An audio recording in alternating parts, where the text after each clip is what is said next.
Hi Andrea, how are you? It's definitely good, thanks. That's good to hear. And how have you found today's workshop?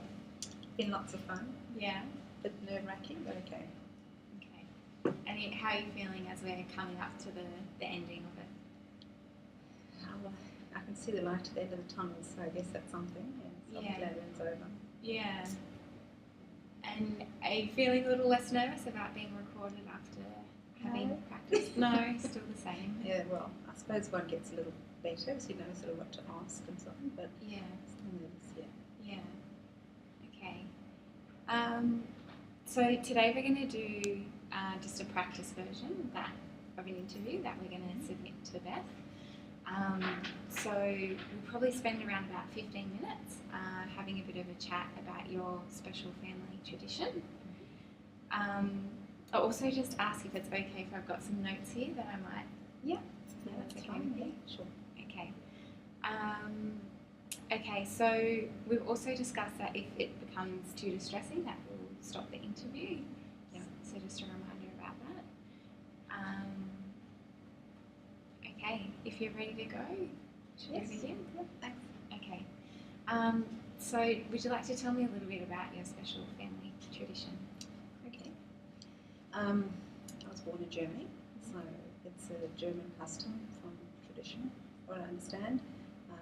We used to do it as kids, and I've just kept on doing that with my kids, and it's just become a good sort of group family thing to do. Yeah. Basically, it revolves around Easter and the painting of Easter eggs. Yeah. So usually I would go out and try and find as many light eggs as possible. Yeah. Still answer. Yeah. So they don't have to be completely white, because most of the eggs you buy in the shops nowadays are brown. Yeah. But it's easier if you have a light coloured egg, because the paint shows up better. Okay. And so is the tradition of blowing out the eggs, is that quite a common German tradition, or more something in your family? I think it's something that's traditionally German and European. I know there's a couple of countries that do it. I know Hungary, for example, is one that does it. Yeah. And it's kind of interesting to see the different egg designs in the different countries. I'm not too sure exactly where the Easter Bunny and the chicken and all that little baby chicks, whatever, came in, but yeah, so anything goes, really. Yeah. And so when you talked about the different designs on the Easter eggs, what's different about them in the different countries? The ones that I've seen from Hungary, for example, are very geometric and really quite intricate, very fine design, whereas when we started and my kids were little, there was nothing intricate about it. It was just a mission trying to get them not to crush the eggs when they were hollow. So anything, whether it was felt tip markers or paints, and we eventually evolved as I got older into fancy oil painting. It's always been a bit tricky on how to get them to stay dry without messing up the design, and how to hang them up. Yeah. So how do you normally keep them dry then? Well, we found out that the sticks that what do you call it? The meat sticks that you put meat on to make them skewer.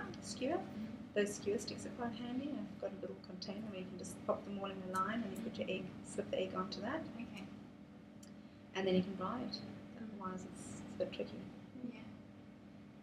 And so how do you normally, what's the process of blowing out the egg? Yeah, you'd usually, because it goes over Easter, so it started about Thursday, Friday, you can take your egg and make a little hole in the top and the bottom with a needle, and then you pierce the yellow sac inside, which gives you the opportunity to blow it out, make lots of scrambled eggs that weekend. You then rinse out the little eggs and put them somewhere to dry, so the water can leak out. Yeah. Does that mean you've started doing any yet? Behind time, so I really need to get out. I've heard of a lady who actually has goose eggs. I need to try and get some of those because they're bigger and they're white. Okay. So that'll be good. Yeah. And so how long are you at the workshop for?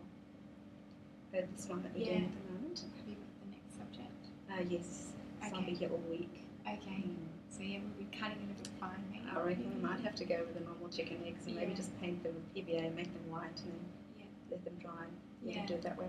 Yeah. And so it's something that you said you grew up doing. Yeah. And so you've started that with your family as well from quite young? Yes. Yeah. My kids were all born in South Africa, and that's just one little tradition that I like to carry on. Yeah. I just find it gives us an opportunity, because I've got 6 children. It's one of the few times everyone sits around the table and mindfully does their thing. Yeah. So quite maybe not something that happens often, is that?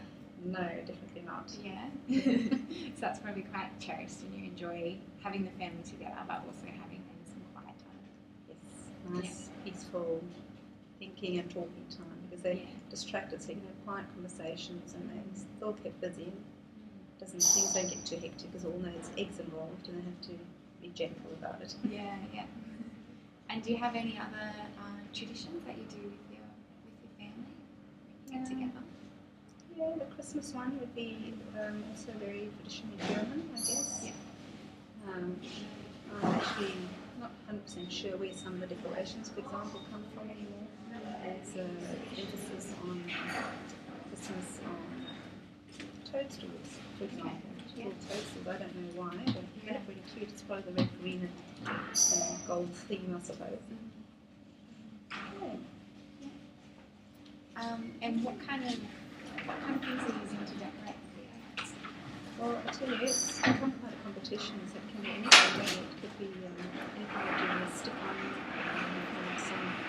someone put little bits of material on it, we've had little shimmy, winky stuff, or just oil paintings and very geometric designs, so anything goes. Yeah. Do you have a favourite that you like to? There's a German traditional painting called Bauernmalerei, which if you translate it means farmer painting, which is a very simple way of painting, but it's very sort of swirly. It's really nice on an egg, so that's my favourite. So probably coming up to about 3 or 4 minutes left of the interview. Is there anything else that you want to talk about? Oh no, I think we did good. Okay. Is it okay for you if I summarise just what we've had a chat about today? So you started off telling me that blowing up the eggs and painting them is from your German heritage, and that was a tradition that you used to do with your family as a child and have now carried on to your own family. We've also had a little bit of a chat about some other traditions around Christmas and things. Does that cover it for you? Yeah, I think it's a good summary. Yeah. And I'll just ask you as well if there's, is there any feedback or anything that you found particularly useful? I think just the practicing the interview, because you have to both get some practice in, so I think that's been really good. Yeah. Well, I just want to thank you for doing the interview with me, as I know it's a little bit daunting. And thank you also for sharing your tradition, which is really interesting to learn about. It's been a pleasure. Thank you very much. That's okay. Thank you, Antia.